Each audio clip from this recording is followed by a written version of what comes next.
Hi everyone, this is Josh with Josh Wright Piano TV. Today's episode is about 3 different types of staccato. I've alluded to this in other videos I've done, but I'd like to create one video that compacts them, all 3 types, and some other tips that I'd like to go over that will help you to create sharper staccatos or better staccatos according to the passage that you're playing. The first type of staccato is the second type of most common staccato. Basically, there's finger staccato, wrist staccato. Wrist staccato is what we all think of, kind of a little bit of hinge from the wrist or a little bit of hinge like that. Finger staccato is done completely in the fingers. And then the third type of staccato, so finger, wrist, and then there's arm staccato, which is very rare, except when you're playing very loud passages. At least it's been rare in my life. Maybe some other people use it more often than I do. But I'm going to give you specific examples and then how you kind of combine certain types of staccato to create an even more precise articulation for the passage that you're playing. So the first type, a great example is the Mendelssohn variations, variation number 13. I've just pulled it up here. I haven't played it for probably 5 or 6 years, but I love this piece. If you don't know it, this is how it begins.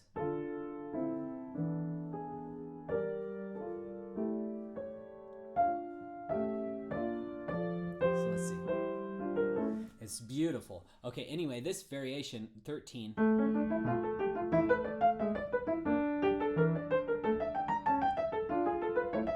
you're like, oh, that could be nice for wrist staccato.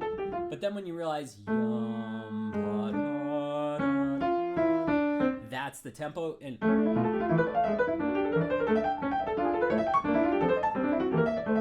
you don't want to play,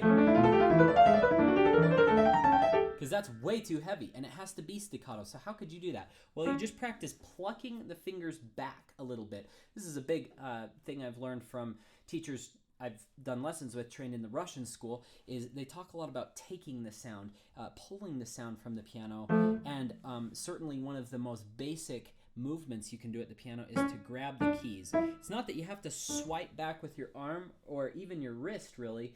It's more of a finger swiping.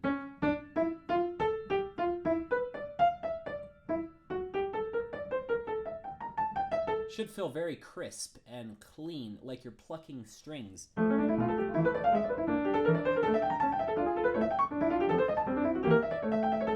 Gives you a very crisp sound, light, fleeting sound. The second type of staccato is useful in passages that aren't as quick as that. You can't do wrist staccato that fast, and there's endless amounts of pieces that I could have chosen from, but one that kind of comes to mind is when you're doing octaves that are light in the Liszt Rhapsody number 6. I don't really have too much going on with my fingers there because my hands spread out, so it's kind of awkward, okay? We're going to get later in the video to combining wrist and finger staccato and where you can do that, but it's not really beneficial to do on passages where your hands are spread out, or chords. You can definitely grab the keys on chords where your hand's not quite as spread out, but it's more of a wrist, like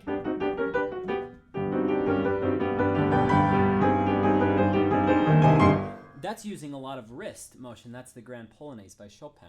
So this, again, Liszt Rhapsody number 6, great example of just having a nice light wrist staccato. Or even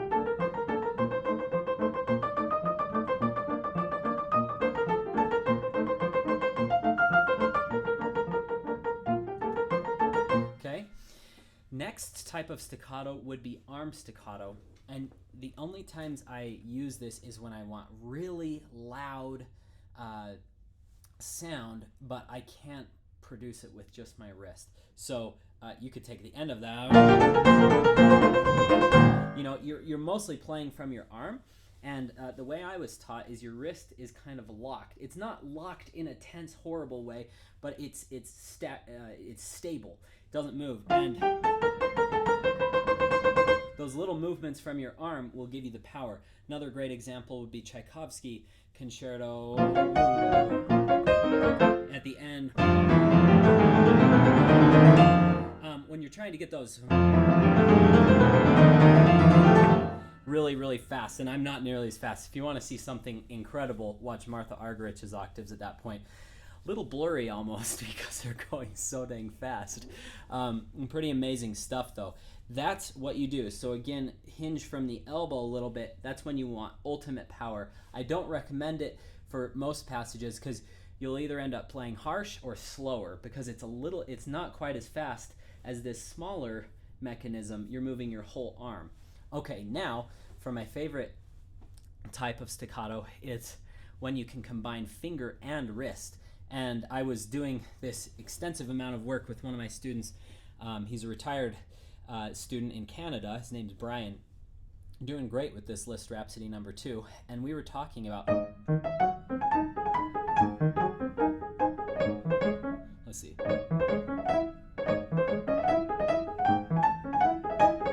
What you're doing here is you're combining the plucking of the finger with a little bit of hinge in the wrist.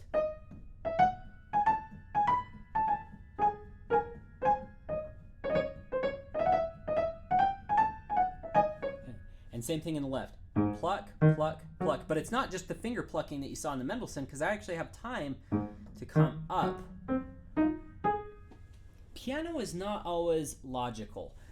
You would think that coming up would be a less efficient type of movement than staying close to the keys. Because piano is all about efficiency. How do we get more efficient? The more efficient we are, the faster we can play, the cleaner we can play usually. But on places like this, staying loose is just as important as being efficient. So that's being efficient at helping you stay relaxed. So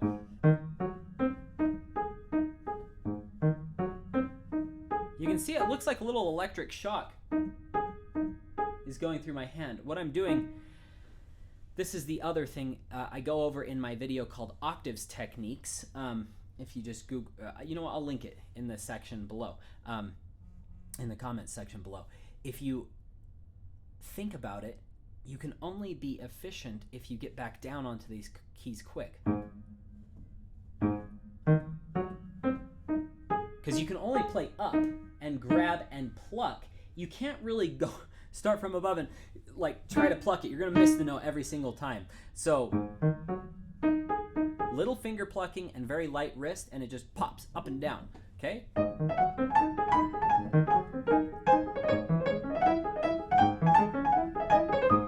Let's see.